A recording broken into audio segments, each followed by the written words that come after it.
Today we are taking a bird's eye view at film distribution. Okay, so there's a lot of great videos out there, I know, on distribution.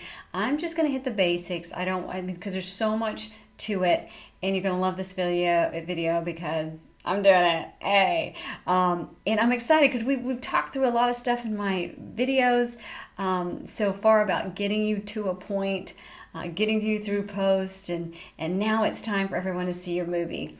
So I thought I'd dress up for you and did my hair for you. All right, let's get started. Okay, so what is film distribution? Simply put, it is now how everyone gets to see your film. It's going from the editing room out to audiences. And so there's different ways that this can happen, and there's just so much out there. So I want to kind of just take it step by step because that's how I do. Let's talk about the key distribution channels, starting off with theatrical. So you're probably familiar with all the exhibitors out there that you didn't realize were exhibitors, but AMC, Cinemark, Regal, all these guys are what they call exhibitors. And all of us dream to have our movie in theaters, right? To just see your movie up on the big screen, how amazing would that be? And for indie filmmakers, it happens. We've done a lot of films that we've done theatrical releases on, and a lot of those are basically what they call limited theatricals. It's a small amount of time in the theater with X amount of theaters that'll come in, because there's a lot of cost associated with marketing your movie. Something called P&A, prints and advertising budget. It's all the costs that would go into advertising, creating the key art, and just getting people aware of your movie out there. And like, for example, for the last movie we just did and came out in theaters, I'm not going to give you exact numbers that we had, but let's just say the movie was $6 million. Well, we raised half of that for P&A. That's still a lot of money, because that's $9 million that you have to recoup, right, essentially, to break even. That's broad strokes. There's a little more minutia to that. And so that's something to think about when you are considering a theatrical channel, right? So not saying it's not attainable. You can do a smaller release. You could do 1 or 2 days, maybe a few hundred theaters, and achieve that dream of having that theatrical release. What's nice about a theatrical release too, it sets you up for your downstreaming, which sets me up for my next point, streaming. So there are tons of digital platforms out there, and they all have different ways they make revenue. So the first one's called SVOD, subscription video on demand, and the one that we all know of is Netflix, and probably have on all of our TVs. And then other things like Hulu and HBO Max. And these are the subscription platforms that you subscribe to. You pay a monthly fee, and that's how revenue is generated. Then you have something called AVOD, which is ad-supported video on demand, and that's like Pluto TV and Tubi, where you don't pay a subscription to watch the platform. It's all supported by ads. And then you have FVOD, which is free video on demand, and these platforms focus mainly on exposure rather than direct revenue. Okay, so moving on, we've got digital distribution. So there's something called TVOD, which is transactional video on demand, and that is like iTunes and Amazon, right? Where you purchase the movie for X amount of time. You're going to watch it in 48 hours, and you pay a little something for that. Then you have EST, which is electronic sell-through, where you actually purchased your movie for download. And these are really works best if you if you can market your film effectively. Okay, so moving on, we next have DVD. And see, this one still has plastic. So this is a movie I did once upon a time, almost 10 years ago. Yes, I did. I directed this. People still buy these. Okay, DVD, Blu-ray, yes, it happens. There is a market for that, especially where I'm from in the South. You got a Walmart, you can buy Daniel in the lion's den. Look, there's still revenue stream for this, and we all want to make a buck back. You'd be surprised what markets, still have home entertainment still booming out there. All right, and then last we have ancillary markets, and that is like your hotels or airplanes and schools. Small revenue stream, but steady. So those are the main channels of distribution. So there's a lot of opportunity to make your money back here. So, let's talk about just briefly how a distribution deal works. Like when you're talking about a theatrical release, the profits for that is usually a 50-50 split between the distributor and the exhibitor. So your movie's in AMC, your distributor's Warner Brothers, whatever gross profits they have, boom, it's 50-50. So you can see there how when you're trying to do the math on recouping costs for your movie, depending on the profit sharing, it could take a minute, right? So that's another thing that you have to think about when you're creating your distribution plan and just figuring out how your film fits into this world. Okay, so now we want to talk about how do you get distribution? That's always the big question. I remember asking that. I mean, there's books on this stuff, and I read them back in the day, and it blew my mind, I have to tell you. Having worked for a distributor, I was able to really see how these things get done, and it's work, y'all. It's work. As an indie filmmaker, we don't have the benefit of a studio output deal. Not yet, okay? We aspire to it. We don't have it yet. This is the space I'm talking from right now. And all that means is that once you get your output deal, you've got to deal with Sony, and now you're the production company. They're funding you. You're making movies, and it's this beautiful symbiotic process of making movies, making money. Well, you hope to make money, right?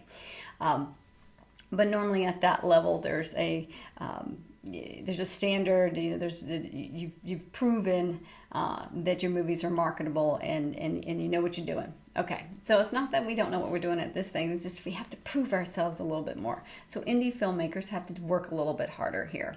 So that just means you need to use other avenues, like, say, festivals. It is really important to show up to these and put your best foot forward, because if you can garner an award and really kill it at some of the big ones like Sundance or Cannes or Tribeca, there's distributors there just waiting to find their next indie hit. So that is a great way to be seen. So from there, there's also film markets. So you might have heard of things like AFM, American Film Market, or the European Film Market in Berlin. You've got MIPCOM.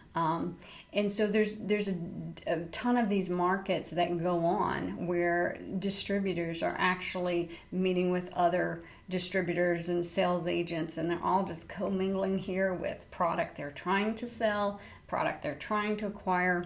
And some of these film markets, there's ways that you as the filmmaker can get in there, start networking, meeting these folks.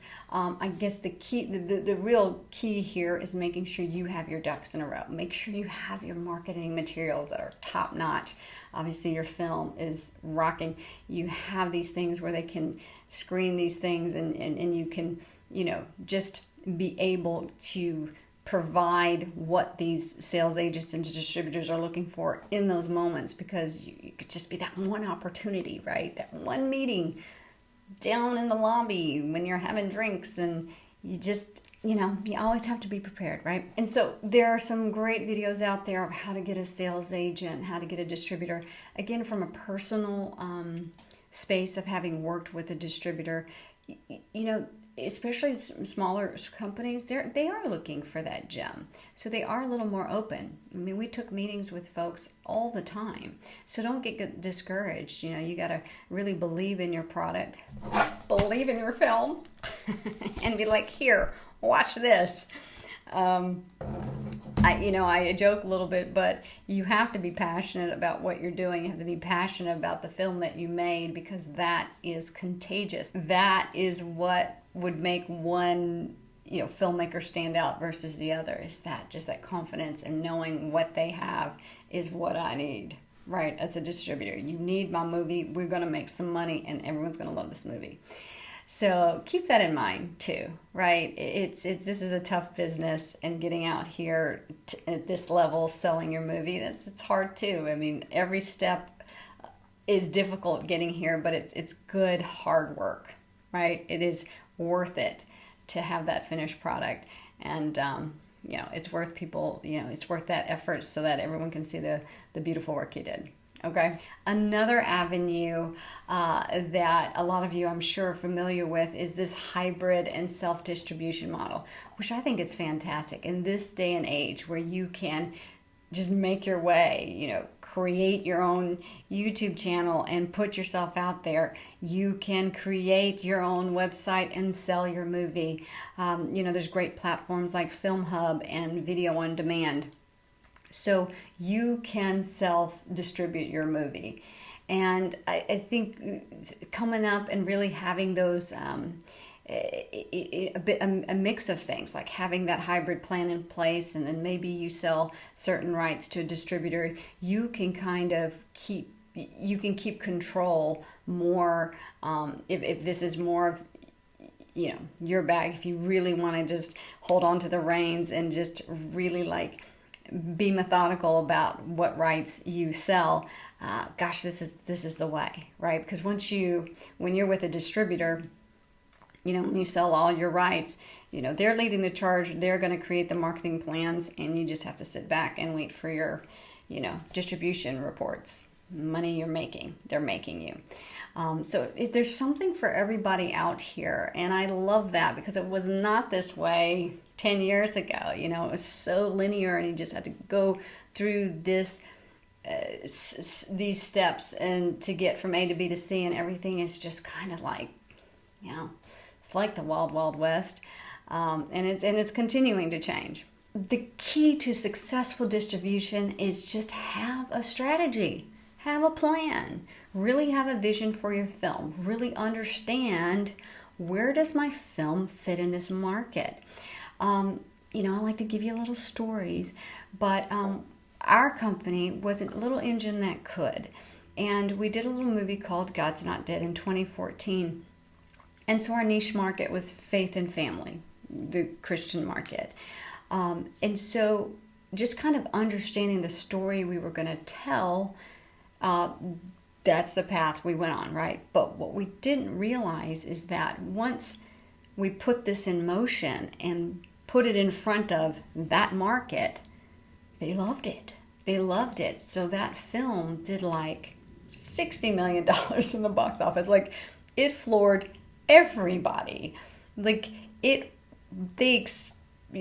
I say they because I just produced, but the folks really creating that strategy, the marketing strategy and so forth, had an idea and did some grassroots. So it was a bit of a hybrid plan where you are trying to secure all your rights, your home entertainment and digital, but yet there was a lot of grassroots marketing because we knew our market. So you're talking to the churches, you're talking to student groups and so forth, everyone with a similar mindset, and it worked. It helped all build towards just elevating it in the box office. So I'd like to give you a little example of a success story that pretty much changed the path of the company. So just be passionate about the work you're doing and have a plan. Yeah, so that's basically the bird's eye view of film distribution. Just wanted to touch a little bit on all these topics, but really just wanted to encourage you to just let you know that, now that you've finished your film and now you're trying to sell it, don't give up. Really try to think outside of the box and just believe in yourself and believe in what you're trying to do. And I believe it'll just all play out in a very positive way. Okay, so I hope you enjoyed the video. Please put any of your comments below, any questions down below. Hit that like and subscribe button. I've got more videos coming. I am just excited about this channel and being able to provide you with all just the wonderful knowledge that I've garnered over the years here, just to continue to encourage you and just let you know I'm there with you to help make your vision a reality. And as always, remember, together we create.